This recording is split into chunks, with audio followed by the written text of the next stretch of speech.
So, for those of you that remember, the CMA was asked to send a letter to the UK Parliamentary Committee to explain certain things. This was requested when they were, in the hearing panel and being questioned about their policy, and for the most part, they couldn't answer a single question, falling back to the same, single template answer that they kept on relying on, which in all honesty was actually pissing off the actual parliamentary committee that was on the panel on the day. I mean, one of them, Alpha-Ramia, I believe his name was, repeatedly turned around and asked Sarah Cardell, can you please answer the question that I'm asking you? And the CMA, Sarah Cardell, just wouldn't answer the question. She kept on answering a different question or skirting around the question, and he kept on going back and saying, look, I'm asking you a simple question, please answer the specific question. And he reworded it 3 or 4 times, and still she did not answer it. So they requested them to provide a letter in order to explain themselves. And well, as we're about to see, the letter was a whole load of baloney. So welcome to another video where the CMA just doesn't know what they're talking about. But in that regard, if you do find this video useful, do consider leaving a like and subscribe. Hit that bell to stay up to date with all content I release. I am trying to get to 1,000 subs, so the sooner we can get there, the sooner I can get a custom URL, which is going to be awesome. So, as we can see here, Florian Mueller, one of the key people keeping a track on the actual CMA's ordeal with Microsoft and Activision, is giving us a long tweet that we're gonna go through. That's got some interesting facts, and there's some additional parts down here that's worth actually going through where he's responded to some people. But let's start from the top. As promised, Sarah Cardell, CMA Gov UK's CEO, sent a letter to the UK Parliament's Business and Trade Select Committees after the recent hearing. Apparently, Microsoft and/or Activision suspected that the CMA's communication with the FTC was bad for them. Basically, there's this rumor that the FTC and the CMA were colluding, working together to block the deal, which in and of itself is in a very, very grey area, if not illegal. The letter mentions that certain waivers by which the parties originally allowed the CMA to share information more freely with the FTC were withdrawn. So they were no longer allowed to share that information, but the accusation here is that they were still doing that and colluding with the FTC. It is not clear whose waivers were withdrawn. Theoretically, it could be that Microsoft and ABK didn't withdraw, but one or more third parties did, but that is unlikely. I would assume that at least one of Microsoft and Activision, if not both, withdrew those waivers. I mean, that makes sense, right? Why would Microsoft and ABK want the FTC, who immediately went out to sue without even listening to anything, because why would you want to solve something in a reasonable manner instead of just, I'm gonna sue, I'm gonna sue, I'm gonna sue, and then prance around like an idiot.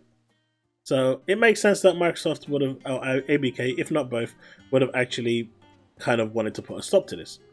After the waivers, the agencies were still allowed to talk, but the exchange of information was restricted. The letter notes that between mid-September and late April, the CMA had approximately 26 meetings, including calls and virtual meetings, and exchanged, i.e. sent and received, approximately 74 emails with the FTC, including administrative emails to arrange the calls in relation to this case, and may find even more.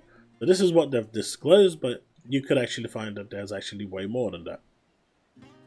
Those numbers do suggest very close coordination. I mean, there's a lot of calls there between, late September and early April.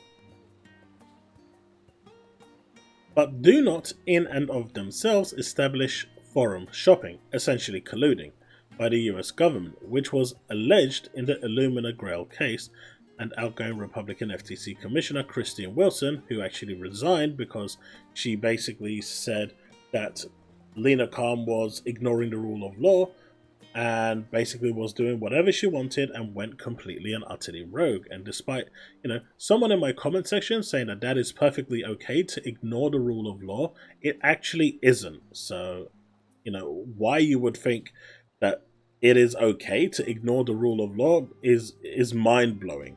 Sure, Lena Khan may have done some good with the Meta case, but that doesn't mean that in another case, just because she did something good, doing something completely, essentially unconstitutional is right. I mean, you wouldn't want your constitutional freedoms restricted, right? But that's essentially what she's doing. She's ignoring them. So, it is what it is. Christine Wilson warned that there comes a point where coordination with overseas regulators goes too far in that regard. The proceedings in the US could shed some light on the content of those emails and maybe even on what was discussed in those meetings.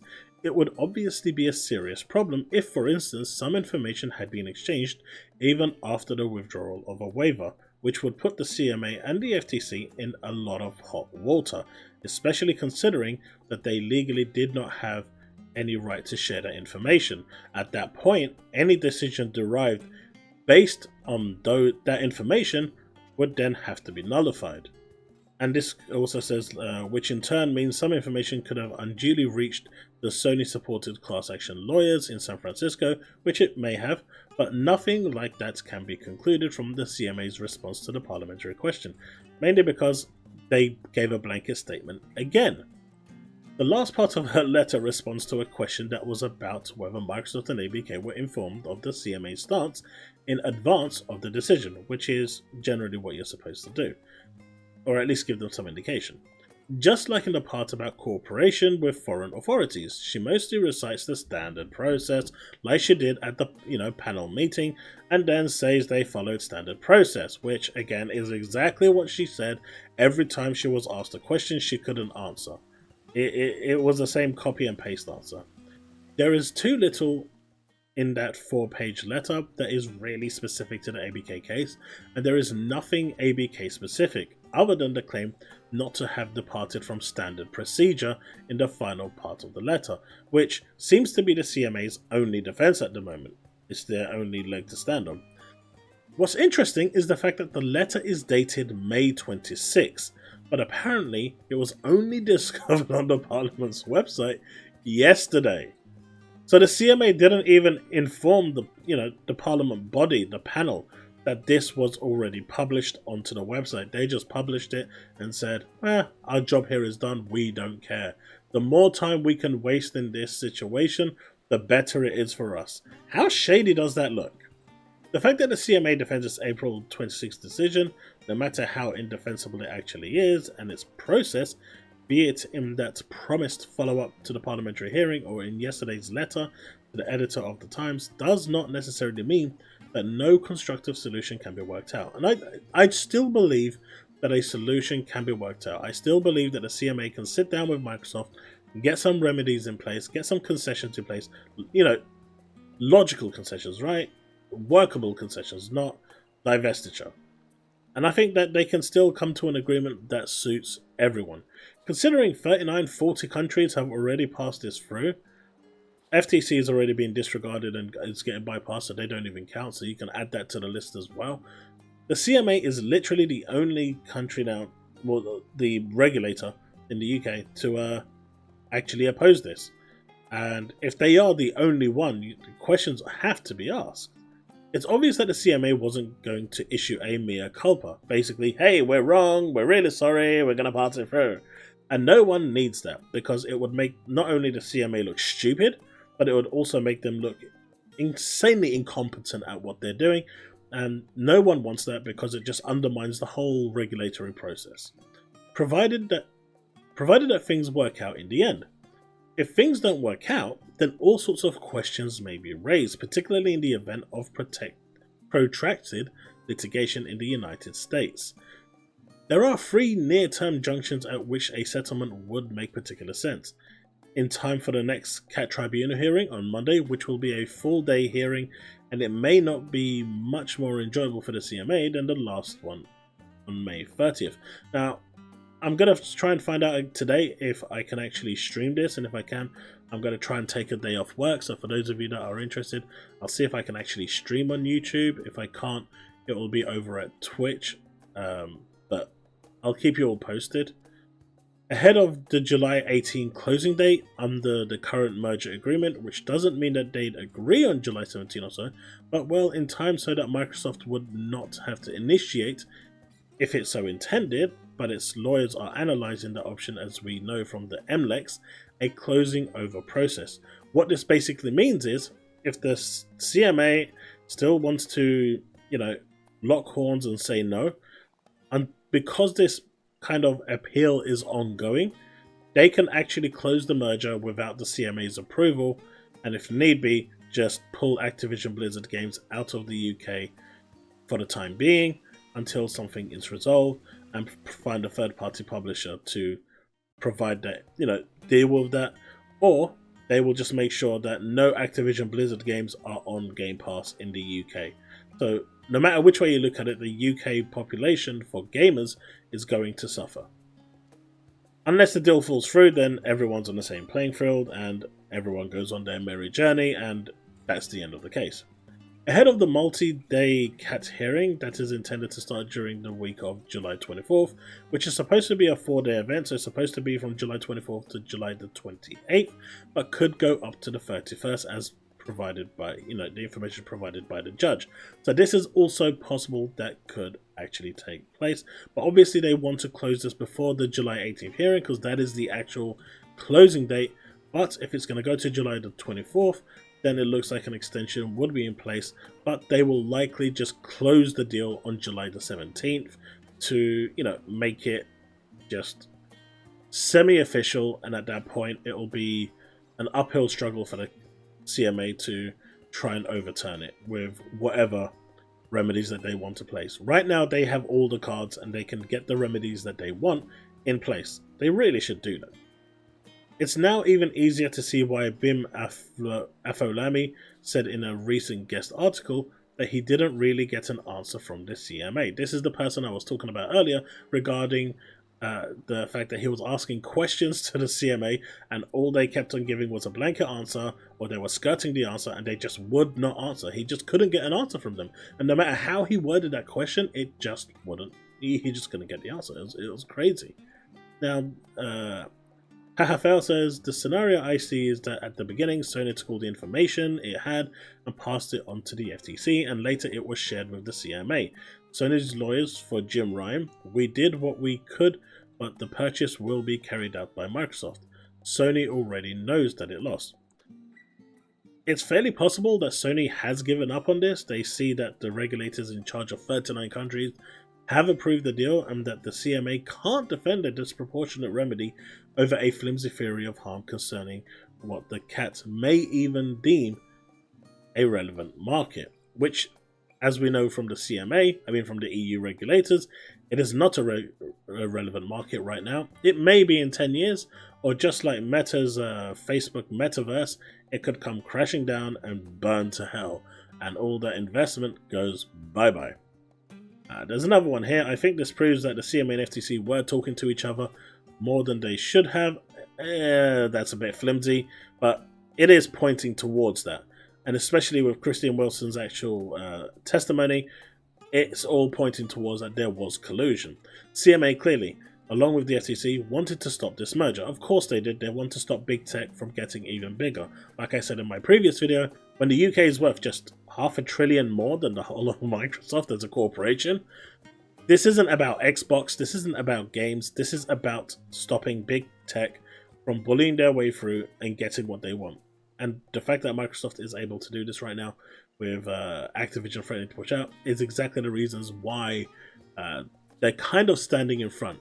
Do I think it's right? No, I don't. At the end of the day, if there's no legal justification to stop the deal and there's no real infringement to competition, which I don't think there is, then the deal should go through. The Nvidia ARM deal was different. If Nvidia bought ARM, they would have controlled the whole tablet market. They've already got their CPUs coming out. I think they already have got them coming out. They've got the GPU market under their belt as well, with AMD coming strong this year as well, but you get the idea. They would have had way too much of a monopoly at that point within that sector of the market. So that was a good decision to actually stop that merger. But this one doesn't make sense. And agreed to join forces. The more we hear about stuff like this, the more likely Microsoft will close over the CMA, which, is looking more and more likely. Some recent statements, even including what Sony CEO said about cloud gaming, opinion pieces, and other events, would obviously lead many people to feel like you, that closing over is warranted. I still hope it can be avoided. So do I, because if they can come to a mutual understanding where both sides are happy, that is obviously going to be the best way. Microsoft bulldozing through is, it's not a good look. But in the end, if that's their only option, it may be one that they have to take and they don't have a choice. Because the rational thing here is to work it out. I totally, fully agree with this. And that's pretty much where we're at right now. Again, it's really interesting that the CMA just cannot provide any form of, reasoning or justification or anything related to this matter. And it's going to be an interesting few weeks, well, I guess a couple months, where up until the actual hearing on the 24th of July, where we finally get to see some information, and, well, we actually get to see the hearing and see them going head to head and a final verdict coming out. But do I think if the CMA doesn't, decide that it's time to sit down and have those concessions, that Microsoft will close over the CMA? I do. I really do. There is $79 billion here that's working out. Activision want that money. Microsoft want this to go through. So, to me, it's a no-brainer. It's an obvious thing. The only thing that can stop this now is if the CAT Tribunal, for whatever reason, turn around and say, absolutely not, we agree with the CMA, and this has to stop. And if, Jeremy Hunt, Rishi Sunak, also go in full defense of the CMA, which at the moment they are not, and they are actually calling out the CMA for what it is. And, well, time will tell how it goes. Well, I hope you've enjoyed this video, and I'll see you in the next one. Don't forget to like and subscribe. We are trying to get those sub counts up so we can get at least a custom URL, but I will see you in the next one. As always, thanks so much for watching, thanks for supporting, and I'll see you then. Remain legend.